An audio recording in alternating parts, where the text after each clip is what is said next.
Upo muna ako dito. 10 minutes bago ako mag-gym.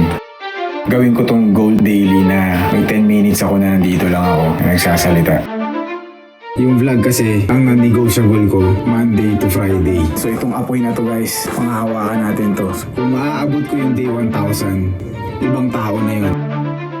This type of show, steady lang talaga. Kasi mararating ko rin naman yun eh. Nakikringe nga ako sa sarili ko, pero eto nga. Tapos alam nyo ba, actually itong pagsasampay, ang ganda rin niya eh. Yung pain normal yan eh. Kasi yan yung price ng ano eh, ng growth. Eto nga, sisimplify ko na. Kasi yung gusto mong puntahan na estado ng buhay, na goal, na version mo, baguhin yung behavior mo, yun yung kailangan yung baguhin para makarating kayo dun sa tao na gusto niyo eh. Kayo yung iilan na nanonood sa akin ngayon guys. Appreciate you guys.